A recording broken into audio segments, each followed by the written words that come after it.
नमस्कार, जय हिंद, वंदे मातरम। दोस्तों स्वागत है आप सभी का। आज हम बात करने वाले हैं कुछ अन्य सभ्यताओं के बारे में। ठीक है, ये हमारा इतिहास की सीरीज में अप्रोक्स तीसरा या चौथा चौथा वीडियो होगा। ठीक है, इससे पहले हमने पुरापाषाण काल के बारे में पूरा वर्णन किया था कि पुरापाषाण काल में क्या फेमस था या वहां से किसी भी एग्जाम में किस तरीके के क्वेश्चन बनने वाले हैं। ठीक है, तो पुरापाषाण काल मैंने पूरा कंप्लीट करवा दिया था। आद्य ऐतिहासिक काल के बारे में अगर बात की जाए तो वहां पे हमने जो सिंधु घाटी सभ्यता बेसिकली आती है आद्य ऐतिहासिक काल में। ठीक है, तो सिंधु घाटी सभ्यता का हमने पिछले वीडियो में पूरा डिस्क्राइब करके पूरा एकदम से मतलब कि जितने भी सिंधु घाटी सभ्यता में जो भी इंपोर्टेंट क्वेश्चन थे अभी तक के आए हुए एग्जाम्स के पॉइंट ऑफ व्यू के जो भी सारे क्वेश्चन थे वो सारे। ठीक है, इसके अलावा जैसे कि आप सबने सुना होगा मोहनजोदड़ो था, ठीक है, हड़प्पा था, कालीबंगा था, इस तरीके के जितने भी मतलब प्लेसेस थे यानी कि स्थान थे और उन स्थानों का क्या क्या फेमस था, उन स्थानों से किस तरीके के क्वेश्चन बन सकते थे या बने हैं अभी तक के एग्जाम्स में। ठीक है, तो वो सारा मैंने कंप्लीट करवा दिया था पिछले वीडियो में। अगर आपने वो वीडियोस नहीं देखे हैं तो यार आप जाइए पहले वो वाले वीडियोस देखिएगा जाके। ठीक है, और उसके बाद में आपको ये समझ में आएगा कि ये आखिर है क्या। अगर आपको थोड़ी बहुत नॉलेज है तो आप यहाँ से डायरेक्ट देख सकते हैं। बाकी हाँ, अगर आप प्रॉपर सीरियस है पढ़ाई के लिए तो आपको डेफिनेटली वो सारे वीडियोस देखने चाहिए, क्योंकि क्या है ना, जो आद्य ऐतिहासिक काल है या पूरा पाषाण काल वाला जो पूरा मतलब कि ओल्ड एंशियंट हिस्ट्री वाला जो पार्ट है, वहां से अगर आपके किसी भी एग्जाम में मतलब मैंने पीसीएस लेवल तक के जो भी कॉन्सेप्ट थे वो सारे क्लियर करवाए थे, तो वहां से जो भी क्वेश्चन बनने वाले हैं, चूंकि आप किसी भी एग्जाम में बैठेंगे तो एंशियंट से या तो अगर मतलब पीसीएस के लेवल पे बैठते हैं या फिर मतलब जिस हिसाब के एग्जाम के लेवल से बैठते हैं तो उसके अकॉर्डिंग किसी किसी में 5 किसी किसी में 10 तक एग्जाम्स में मतलब कि या 2 भी कहीं कहीं पूछे जाते हैं। तो इस तरीके के क्वेश्चंस पूछे जाते हैं। वो जो पिछला वीडियो हो चुका है वहां से भी पूछे जाते हैं। बाकी आज की इस वीडियो में हम बात करेंगे कुछ अन्य सभ्यताओं के बारे में। जैसे आपने पढ़ा सुना होगा सिंधु घाटी सभ्यता थी, ठीक है, यानी हड़प्पा सभ्यता जो थी। ठीक है, अब चूंकि हड़प्पा सभ्यता थी या सिंधु घाटी सभ्यता जो भी आप मान सकते हैं उसको, तो वो जो सभ्यता थी वो भारत में विकसित हुई थी। ठीक है, यानी कि चूंकि भारत ही अटक से कटक तक हुआ करता था, यानी वर्तमान का जो अफगानिस्तान है वो भी भारत का ही हिस्सा हुआ करता था। ठीक है, मतलब आजादी के पहले तक की आप मान सकते हैं। तो उससे पहले मतलब चूंकि अगर भारत में ही कोई एक सभ्यता विकसित हुई जो कि सिंधु नदी के किनारे विकसित हुई थी, तो डेफिनेटली कहीं ना कहीं पूरी दुनिया में कहीं और भी तो ऐसी कोई ना कोई सभ्यता रही होगी ना जो विकसित हुई होगी। तो उसी संदर्भ में पूरी दुनिया में, ठीक है, जैसे चाहे चीन की सभ्यता ले लें आप, मेसोपोटामिया यानी जिसको मिस्र की सभ्यता बोलते हैं वो ले लें, या कई और सभ्यताएं हैं। तो सिंपल सी बात है, अगर भारत में विकसित हुई है कोई सभ्यता तो वो कहीं ना कहीं किसी और अन्य देश में भी विकसित हुई होंगी। ठीक है, तो जरूरी नहीं कि केवल बाहर भारत से बाहर किसी एक ही देश में विकसित हुई, 3-4 अन्य देशों में विकसित हुई है। तो आपके एग्जाम के पॉइंट ऑफ व्यू से क्या क्या इंपॉर्टेंट है, तो बची हुई जो भी अन्य सभ्यताएं हैं यानी कि जो भारत से बाहर की हैं, तो वहां से बाई चांस में क्वेश्चन पूछ लिया जाता है। पर हाँ, अगर आप यूपीएससी लेवल में बैठते हैं या पीसीएस लेवल पे बैठते हैं तो फिर ये थोड़ा ज्यादा इंपॉर्टेंट हो जाता है, क्योंकि वहां पे भारत के बाहर का भी इतिहास या जो अन्य सभ्यताएं हैं उनसे भी क्वेश्चन पूछ लिए जाते हैं। ठीक है, तो ये वीडियो हो सकता है आपको बाकी वीडियो की तुलना में थोड़ा छोटा ही लगे, क्योंकि आई थिंक 5 या 6 अन्य सभ्यताएं हैं जो कि भारत से बाहर की सभ्यताएं हैं। ठीक है, तो उनके उनके बारे में इस वीडियो में हम विस्तृत चर्चा करेंगे। ठीक है, बाकी अगर आपने हमारे चैनल को अभी तक सब्सक्राइब नहीं किया तो चैनल सब्सक्राइब कर लें। ओके, बाकी मिलते हैं आपसे वीडियो के एंड में। ओके, बात करते हैं मेसोपोटामिया की सभ्यता। ये बेसिकली जब हमने आपको सिंधु घाटी सभ्यता पढ़ाई थी तब हमने बताया था कि ये सिंधु घाटी सभ्यता लगभग 2500 ईसा पूर्व से लेके 1780 ईसा पूर्व तक के बीच के जो कालखंड था वहां पे सिंधु घाटी सभ्यता विकसित हुई थी। और सिंधु घाटी सभ्यता के बारे में एक मैंने इंपॉर्टेंट पॉइंट ये भी बताया था जब मैं वो पढ़ा रहा था कि सिंधु घाटी सभ्यता जो थी वो पूरी दुनिया की पहली सभ्य सभ्यता थी, यानी कि जिसको शहरी सभ्यता बोला गया था। ठीक है, और वहीं दुनिया की सबसे पुरानी या सबसे पहली जो सभ्यता थी वो थी मेसोपोटामिया की सभ्यता। लेकिन ये क्या थी, ये ग्रामीण सभ्यता हुआ करती थी। ठीक है, बाकी अगर मान लेते हैं कि मतलब जो मैंने बताया था कि सबसे पुरानी, तो सबसे पुरानी इसका जो कालखंड था वो था लगभग 10,000 ईसा पूर्व से, यानी कि वर्तमान में अगर आप जी रहे हैं 2024 में, तो पहले तो 2024 साल पीछे जाइए, जीरो पे पहुंचेंगे आप, वहां से भी 10,000 साल पहले, यानी कि ये लगभग आज से 12,000 और 24 साल पहले ये मेसोपोटामिया की सभ्यता विकसित हो चुकी थी वहां पे। ठीक है, अब आगे बात करते हैं। तो ये जो सभ्यता थी या इसका जो विकास हुआ था ये बेसिकली इराक, जो आप सभी को पता होगा इराक एक कंट्री है। ठीक है, और जो कि मतलब कि सुन्नी सुन्नी बाहुल्य कंट्री है शायद। ठीक है, तो कुल मिला के खैर उस पर नहीं जाते हैं, बात करते हैं इराक के बारे में। तो इराक में 2 नदियां हैं जिसको वर्तमान समय में टिग्रिस और यूफ्रेटस नदी बोला जाता है। जैसे भारत में गंगा और यमुना है, या मान लीजिए आपको सिंधु है, सतलज है, इस तरीके की नदियां हैं। सेम इसी तरीके से इराक देश में दो नदियां हैं जिन नदियों का नाम है टिग्रिस एवं यूफ्रेटस। ध्यान रखेंगे इस बात को। इन्हीं नदियों को बेसिकली दजला और फरात भी बोला जाता है, ठीक है। जैसे वर्तमान में इनको अगर नाम है टिग्रिस एवं यूफ्रेटस, यानी कि एक नदी है टिग्रिस और एक दूसरी कोई अन्य नदी है जो जिसको बोला जाता है यूफ्रेटस, ठीक है। और पुराने समय में इन्हीं नदियों को दजला और फरात बोला जाता था। कई मतलब जो इतिहासकार रहे हैं या फिर कई जो शायरी कहने वाले लोग रहे हैं, उन्होंने इसको दजला एवं फरात भी बोला। कई जगह आपने सुना होगा। तो बेसिकली वो जो दजला एवं फरात था वो इन्हीं नदियों को बोला जाता था, टिग्रिस एवं यूफ्रेटस नदी को, ठीक है। तो जो मेसोपोटामिया की सभ्यता थी वो टिग्रिस एवं यूफ्रेटस नदी के कह सकते हैं कि जो बीच में फैली फूली थी, ठीक है, मेसोपोटामिया की सभ्यता। यहाँ की मिट्टी अत्यंत उपजाऊ थी और यह सभ्यता ग्रामीण थी। इस सभ्यता का जो मुख्य आधार था वो कृषि हुआ करता था। इस समय मंदिरों को जिगुरत बोला जाता था, ठीक है। यानी कि आप ध्यान रखें कि इराक में भी मंदिर हुआ करते थे और इस समय जो मंदिर थे उनको जिगुरत बोला जाता था, जिगुरत, ओके। और झूलता हुआ बगीचा बेबीलोन में स्थित है। बेबीलोन आप सभी को पता है मेसोपोटामिया, बेसिकली ये आप मान सकते हैं कि मिस्र के आसपास का जो क्षेत्र है, मिस्र में, ठीक है, मिस्र है, इराक है, इन सब ये सारा एरिया जो है, ठीक है, इसको इसमें ही मेसोपोटामिया की सभ्यता विकसित हुई थी। और बेबीलोन में एक झूलता हुआ बगीचा है जिस जो कि मेसोपोटामिया सभ्यता का भाग है, ठीक है। और बेबीलोन से आपको याद आ रहा होगा, बेबीलोन ही वो स्थान है जहां पे सिकंदर की मृत्यु हुई थी, ठीक है। तो सिकंदर ने इस सभ्यता का विनाश कर दिया तथा इसके आगे इसके स्थान पर ग्रीक सभ्यता को थोप दिया। बेसिकली क्या हुआ कि जब सिकंदर अटैक करने आया था, चूंकि ये ग्रामीण लोग थे, ये इतना मतलब कि कह सकते हैं कि इनका मानसिक स्तर उतना उस लेवल का नहीं था।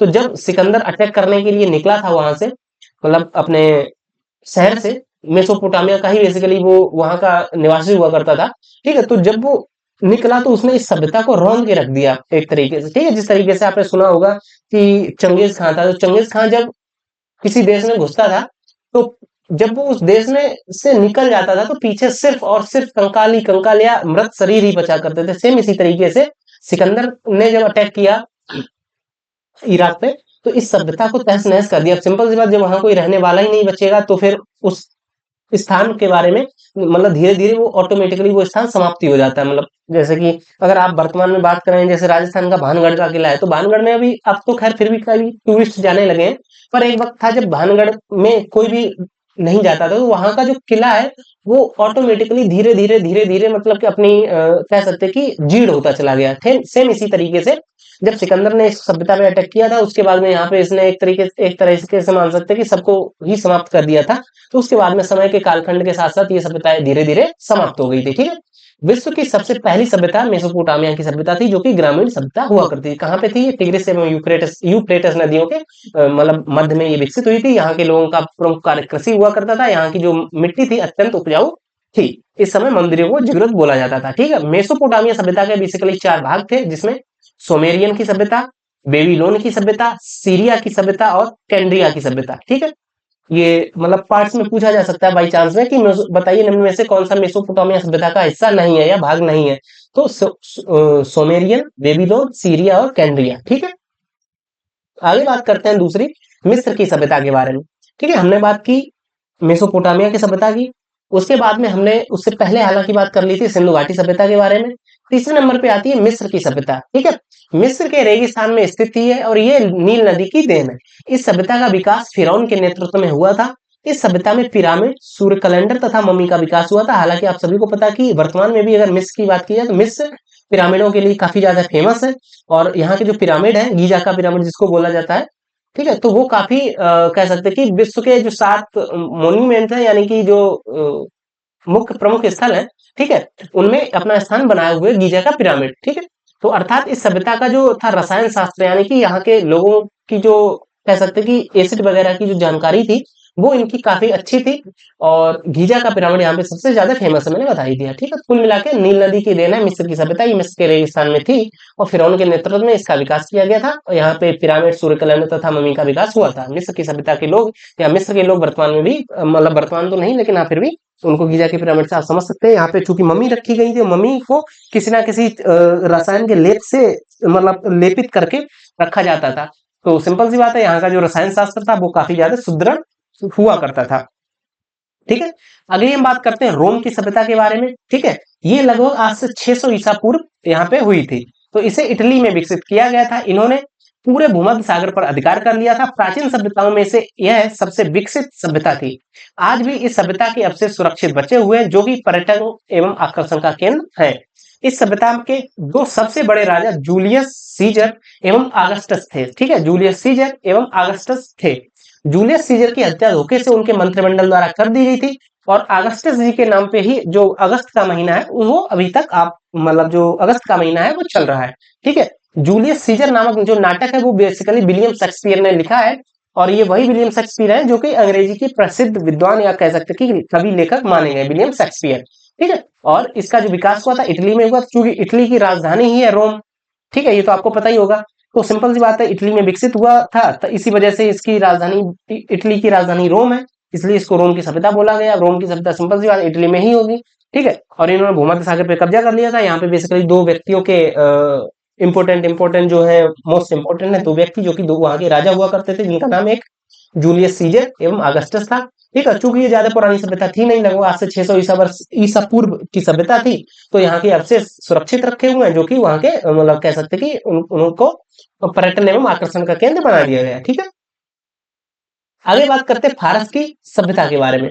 ये फारस की सभ्यता आज से लगभग 500 ईसा पूर्व की सभ्यता थी। फारस वर्तमान में ईरान में है, आप सभी को पता ही होगा, जिसको जैसे कि फारस की खाड़ी आपने सुना होगा, तो फारस बेसिकली वर्तमान में ईरान में इस सभ्यता का विकास तेजी से हुआ था और इन्होंने पूरे अरब प्रायद्वीप पर अधिकार कर लिया था। अरबियन जो पेनिनसुला है इससे पूरे पे इन्होंने अधिकार कर लिया था यहाँ के लोगों ने, और इनकी भाषा फारसी थी तथा ये पारसी धर्म को मानते थे। फारसी बेसिकली जैसे कि अगर वर्तमान में बात की जाए, जो रतन टाटा जी हैं वो बेसिकली पारसी हैं। ठीक है, तो फारस की सभ्यता जो थी वो ईरान में फैली हुई थी और इन लोगों ने पूरे अरब प्रायद्वीप पे कब्जा कर लिया था। इनकी भाषा फारसी थी और ये पारसी धर्म को मानते थे। सिकंदर ने इस धर्म का अंत कर दिया था, यानी कि तहस नहस मचा के समाप्त कर दिया था पारसी धर्म को। अगली सभ्यता आ जाती है, वो आ जाती है स्पार्टा की सभ्यता। ये थोड़ा मतलब कह सकते कि ये नाम इसका मिलता जुलता नहीं है, इस वजह से आपको थोड़ा ध्यान देने की जरूरत है। स्पार्टा अपने बेसिकली बहादुर सैनिकों के लिए काफी विख्यात है और ये ग्रीस का एक छोटा सा क्षेत्र था, ग्रीस।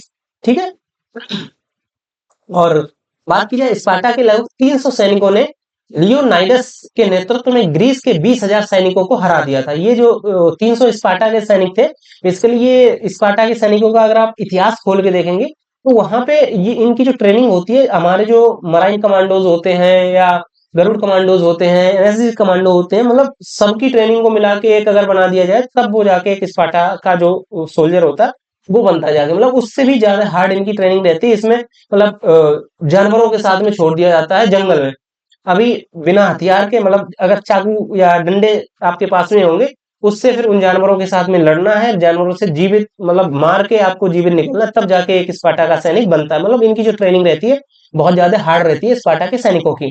तो यहाँ के एक नेता मतलब कि कह सकते हैं कि जो इनके लीडर थे एक लियोनाइडस, काफी इंपॉर्टेंट है इस व्यक्ति का नाम।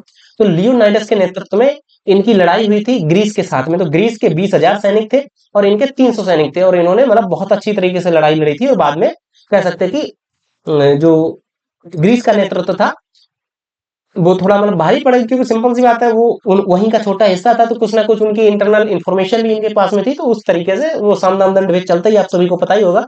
तो ग्रीस की विशाल सेना का जो नेतृत्व था, यानी जो 20,000 जिस तरफ थे उनका नेतृत्व जर्कसीज कर रहा था और 300 सैनिकों का जो नेतृत्व था यानी कि स्पार्टा का वो लियोनाइडस कर रहा था। ठीक है, 300 लियो और ग्रीस की जो विशाल सेना थी उसका जर्कसीज। ओके, बाद में जर्कसीज ने धोखे से स्पार्टा को हरा दिया। सिंपल सी बात, उन्होंने इसका जो लीडर था लियोनाइडस इसको धोखे से मार दिया था और उसके बाद में सिंपल सी बात, जब लीडर ही नहीं रहता तो फिर सेना आपस में कह सकते हैं कि कम्युनिकेट नहीं कर पाती और वो विचलित हो जाती है। तो कुल मिला के आपको स्पार्टा की सभ्यता से अगर क्वेश्चन पूछा जाएगा तो वहां से इन्हीं दो व्यक्तियों के नाम पूछे जा सकते हैं कि बताइए निम्न में से जो जर्कसीज था वो किस सभ्यता से संबंधित था। तो आप सभी को बताना है कि जर्कसीज ग्रीस की सेना का नेतृत्व कर रहा था। ग्रीस के पास की जो सेना थी वो 20,000 लोगों की सेना थी और उनके अगेंस्ट में ग्रीस का ही एक पार्ट था जिसका मतलब एक क्षेत्रफल था या क्षेत्र था। जैसे कि अगर भारत है, भारत पूरा एक है देश और भारत में उत्तर प्रदेश है या कोई अन्य राज्य है वो इस बेसिकली भारत का एक राज्य है। तो सेम इसी तरीके से स्पार्टा यहाँ का एक छोटा सा क्षेत्र हुआ करता था, वहां के 300 लोग थे और 300 लोग वर्सेस 20,000 लोगों की लड़ाई हुई और 300 लोगों का नेतृत्व लियोनाइडस कर रहा था और 20,000 लोगों का नेतृत्व जर्कसीज कर रहा था। बाद में जर्कसीज ने धोखे से उसको हरा दिया था, यानी कि मार दिया था लियोनाइडस को। तो ये स्पार्टा की सभ्यता से संबंधित है। ठीक है, आगे बात करते हैं पीली नदी की सभ्यता। बेसिकली पीली नदी की सभ्यता हमारी चीन से संबंधित है। ठीक है, तो यह चीन में 5000 ईसा पूर्व विकसित हुई थी। आज से 5000 ईसा पूर्व चीन की सभ्यता विकसित हुई थी और ये वांगो नदी के तट पर इसका विस्तार था। और इनकी ये जो थी यानी कि चीन की सभ्यता या पीली नदी की सभ्यता अपनी उपजाऊ भूमि के लिए काफी ज्यादा फेमस थी। ठीक है, तो ये आज के वीडियो में हमारे यहाँ तक की जो अन्य सभ्यताएं थी, जिसमें हमने मेसोपोटामिया की सभ्यता की बात की, मिस्र की सभ्यता की बात की, रोम की सभ्यता की बात की, फारस की सभ्यता की बात की, स्पार्टा की सभ्यता की बात की तथा पीली नदी की सभ्यता की बात की। ठीक है, तो ये था हमारा आज का वीडियो। बाकी जुड़े रहेंगे आप हमारे साथ में। यहाँ तक आज मतलब इस वीडियो तक हमारा जो आद्य ऐतिहासिक काल है, यानी कि आद्य ऐतिहासिक काल तक के जितने भी क्वेश्चंस आपके बन सकते थे वो सारे कवर हो चुके हैं। आद्य ऐतिहासिक काल तक का पूरा सिलेबस कंप्लीट हो चुका है। कल के वीडियो में आपको ऐतिहासिक काल के बारे में चर्चा करेंगे और ऐतिहासिक काल में भी कह सकते हैं कि जो ब्राह्मण युग था या जिसको बोल सकते हैं कि हमारा वैदिक युग, वहां से इसकी स्टार्ट होती है ऐतिहासिक काल में। ठीक है, तो वहां से चर्चा करेंगे। बाकी जुड़े रहेंगे आप हमारे साथ में। अगर आपने अब तक हमारे चैनल को सब्सक्राइब नहीं किया है तो it's a humble request, kindly subscribe the channel, यानी कि चैनल को सब्सक्राइब कर लें।